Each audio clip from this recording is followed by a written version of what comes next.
Dentro da tua geladeira tem muito frio ou pouco calor? E o que ondulatória tem a ver com frango assado? Tem ímãs no liquidificador? Por que deslizar no gelo é mais fácil que rolar no asfalto? E afinal, que relação tem entre o espelho e o escuro? Complicou? Simplifísica. Você sabe qual a importância de um buraco negro para o universo? Na palestra Buracos Negros e Eu, a professora Thaisa Bergman explica como estes objetos se formam e por que eles são tão destrutivos. Todos os meses, o Instituto de Física da URGS realiza na Livraria Cultura palestras que visam aproximar a física do nosso cotidiano. Os melhores momentos destes encontros você vê aqui no programa Simplifísica. Bom, o que é um buraco negro, em primeiro lugar, né? Então, a ideia de buraco negro já surgiu no século XVIII, né? Um geólogo chamado John Michell, ele já chegou à conclusão, né, de que se tu colocasse uma suficiente quantidade de massa, tu chegaria a uma situação em que o campo gravitacional desse corpo muito massivo seria tão forte que nem a luz poderia escapar. Então, ele já teve o conceito, né, mais qualitativo, e depois um outro marco foi quando Einstein fez a teoria da relatividade geral, e isso foi em 1915 aproximadamente. Em 1931, o Chandrasekhar, que era um astrofísico, usou as equações de Einstein e achou uma solução que era um buraco negro, né, o colapso de um objeto, né, e achou essa solução do buraco negro. E naquela época, digamos assim, o que se achava que era uma solução teórica e que não existiria no mundo físico esses objetos. Tá? Foi somente em 1967, quando se descobriram os pulsares, que eram estrelas que pareciam pulsar rapidamente, né, em segundos, que se descobriu que isso aí eram estrelas de nêutrons, eram objetos muito compactos, parecidos com buracos negros, né? E, finalmente, em 1972, é que se descobriu realmente o primeiro candidato a buraco negro. Então, vamos conversar um pouco sobre o que acontece nas vizinhanças do buraco negro, né? Então, por que esses objetos são tão, assim, considerados tão exóticos e todo mundo tem interesse de saber um pouco mais sobre eles? Bom, o buraco negro tem uma massa e dentro, se a gente considerar relatividade geral, qualquer massa produz a curvatura do espaço. Tá? Então, essa é uma maneira que o Einstein propôs de atribuir a massa e a gravidade para os objetos. Funciona como uma deformação do espaço. Tá? Então, aqui eu tenho uma massa, né, que está deformando o espaço ao seu redor. Então, se um objeto chega próximo, ele cai dentro do poço feito pela massa. Tá? Só que isso aqui é o espaço, né? Então, não só os objetos vão cair dentro do poço, mas a luz também. Né? Isso foi a grande sacada do Einstein. Né? Ele propôs que a luz também vai percorrer trajetórias curvas na presença de uma massa. Tá? Então, longe o espaço é plano, próximo o espaço é curvo. Então, por que os buracos negros são especiais nesse aspecto? Na verdade, qualquer objeto deforma o espaço. O Sol deforma o espaço ao seu redor. Uma anã branca, que é uma estrela bem mais compacta que o Sol vai virar uma anã branca quando ele ficar mais velho, tá? Também deforma mais ainda. Uma estrela de nêutron é uma estrela mais compacta ainda, até a gente chegar a um buraco negro em que o buraco realmente é bem profundo. A distorção que provoca no espaço é bem maior quando a gente tem um buraco negro. E aqui seria o horizonte de eventos. Tá? Então, uma coisa que, se a gente pudesse fazer um experimento com buraco negro, e eu aqui de longe visse uma pessoa se aproximando do buraco negro, eu veria que a pessoa, à medida que ela se aproxima do buraco negro, para ela demora cada vez mais para... quer dizer, na verdade, o espaço se espicha, né? Então, parece que ela está chegando, mas daí o espaço se espichou, à medida que vai indo mais próximo, vai se espichando cada vez mais, assim como o tempo. Então, o espaço-tempo se dilata, se expande nas proximidades do buraco negro, e quem está olhando de fora parece que a pessoa nunca cai lá dentro. Tá? Então, isso aí é uma coisa que acontece nas proximidades do buraco negro. Então, só para vocês entenderem o que é o efeito de lente gravitacional, aqui tem um observador, aqui é o que eu chamo a lente, seria o buraco negro no nosso caso, e um objeto lá atrás, né? Como o espaço fica curvo, a luz desse objeto, em vez de seguir em linha reta, ela se curva, né? E a radiação que vem desse objeto, na verdade, quem está observando aqui, parece que vem de lá, né?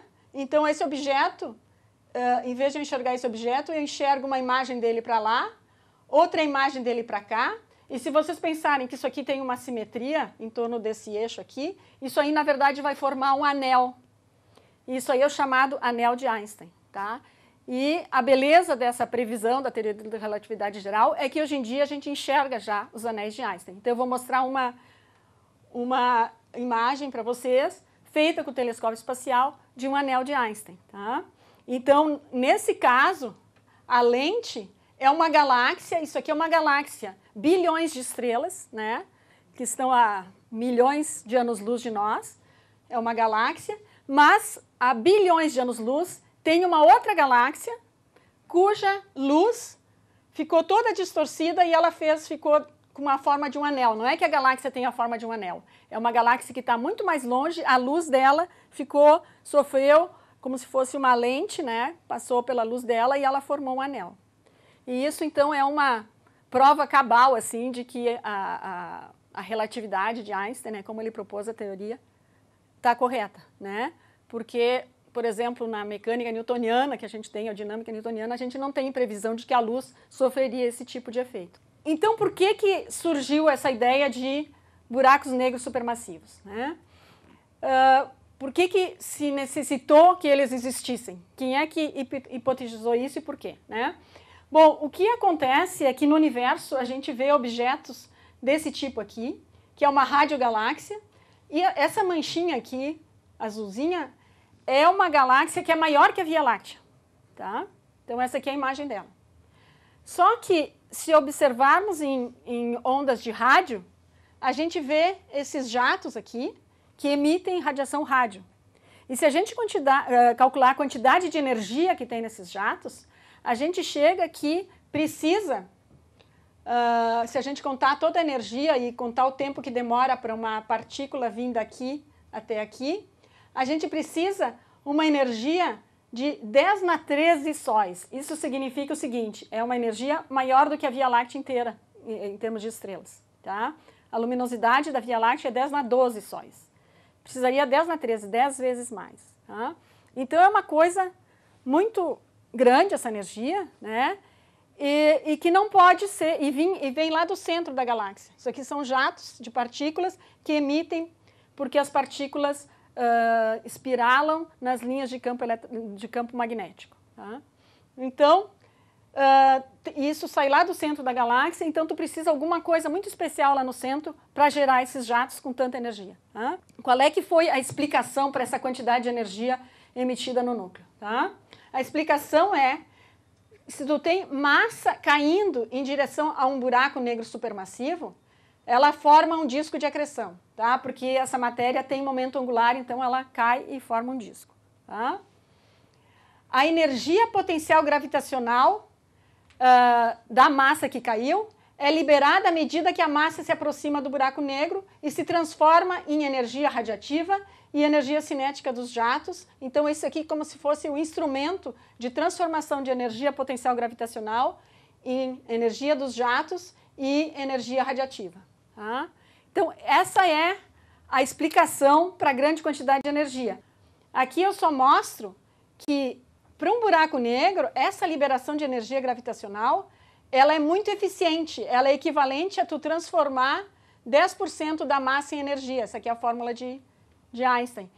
E isso a gente pode comparar, por exemplo, com a energia nuclear, que é da bomba H, que está no centro das estrelas, que a eficiência é só 0,007. Tá? Então, a gente pensaria, né, que a bomba H seria mais energética do que uma matéria caindo, né?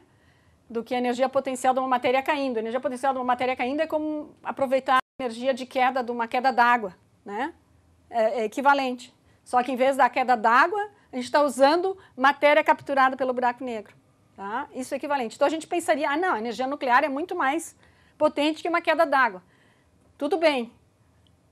No caso da queda d'água mas quando tu tem um objeto compacto, que nem um buraco negro, essa queda para dentro do buraco negro libera muito mais energia do que a energia nuclear. Tá? Então é isso que se descobriu, né? E daí se concluiu, poderia ser isso que está acontecendo, já que já tem buracos negros estelares, então quem sabe a gente tem um buraco negro gigante lá no centro dessas galáxias. Tá? Então consegue explicar a energia dessa forma. Bom, então o que a gente acha que está acontecendo em termos de buracos negros supermassivos? Tá? Hoje em dia, como a gente vê objetos muito distantes, que são os quasares, e que a gente atribui, bem como aquelas radiogaláxias, que a gente atribui a buracos negros engolindo matéria, a gente concluiu que os buracos negros supermassivos se formaram junto com as galáxias quando o universo tinha somente 2 bilhões de anos de idade. Atualmente ele tem 13,7. Tá? Então aqui é só uma ilustração para mostrar que o universo começou de uma flutuação do vácuo e daí depois ele está se expandindo. Quando o universo tinha uns 300 mil anos, na verdade, uns 300 milhões de anos que começaram a formar as primeiras galáxias e já se formaram os buracos negros supermassivos lá no seu centro. Tá? Então, se os quasares eram os buracos negros se formando, né? Eram os primeiros buracos negros que se formaram junto com as galáxias, onde é que foram parar esses buracos negros? Eles estão no centro das galáxias hoje. A gente não vê mais quasares perto de nós. É porque os quasares eram os núcleos das galáxias há bilhões de anos atrás. Então, atualmente, os buracos negros estão no centro das galáxias, né? E isso que observações com o telescópio espacial descobriu. Então, uma galáxia como essa tem um buraco negro lá no centro e o buraco negro fica ativo quando ele captura matéria. Tá? Mas ele pode estar quieto se não tiver matéria para capturar. Então aqui tem um filmezinho, esse aqui não precisa, esse aqui vai sozinho. Tá? De uma estrelinha, coitadinha, vai chegar muito perto do buraco negro. E daí então ela vai aí, aí chegou no raio de maré, tá? Foi destruída, né? E daí o que vai acontecer? Então, sobrou um pouco de material que foi capturado pelo buraco negro, vai formar um disco de acreção e parte da matéria foi embora. Tá? Isso aqui que a gente viu em 1 minuto, na verdade, demora milhares de anos para acontecer, todo esse episódio aí. Né? E o que eu gosto muito desse filmezinho porque esse disco de acreção que se formou depois de um episódio desses é o que eu vi, que eu descobri numa galáxia. Então, eu mostrei para vocês, né, uma estrelinha sendo capturada, desmanchando, e ficou um disco brilhante depois, ali no em torno do buraco negro. Né? Então, esses discos a gente pode de vez em quando ver. E eu consegui descobrir um disco desse numa galáxia, né? E daí esse trabalho teve bastante repercussão, então eu queria contar um pouquinho para vocês o que é que eu vi. Tá? Então, eu estava estudando essa galáxia, né? Essa é uma galáxia que está a uns 100 milhões de anos-luz de distância, não está muito longe. Tá? E é uma galáxia que tem uma barra. Isso aqui é uma imagem dela num filtro que a gente chama H-alfa, que isola a radiação do hidrogênio do terceiro para o segundo nível excitado. Tá? Então, essa é uma radiação que tem um comprimento de onda específico. Tá? E eu estava estudando essa radiação, e quando eu observei o núcleo, isso aqui eu usava um instrumento chamado espectrógrafo. O espectrógrafo separa os comprimentos de onda, a radiação nos diferentes comprimentos de onda. E eu enxerguei isso aqui. Então, deixa eu explicar para vocês o que é esse espectro. Tá? o que eu esperava encontrar? Eu esperava encontrar um pico aqui no zero, tá? E isso aqui seria intensidade da radiação e aqui comprimento de onda, onde está transformado por espaço de velocidades, tá? Por causa do efeito Doppler. Tá? Quem é que já ouviu falar do efeito Doppler da luz? Bastante gente. Tá? A gente está acostumado com o efeito Doppler do som, que é a mudança digamos, do som de agudo para grave, conforme a fonte do som está se aproximando, né? Se a fonte está se aproximando, a gente vê o som agudo, se a fonte está afastando, o som grave. Na luz, a gente não vê aqui na Terra, mas no espaço a gente vê o mesmo efeito, porque as velocidades dos objetos no espaço muitas vezes são próximas à velocidade da luz. Então, daí a gente vê o efeito Doppler da luz. Então, se tem uma fonte se aproximando de nós, a luz vai ficar com comprimento de onda menor.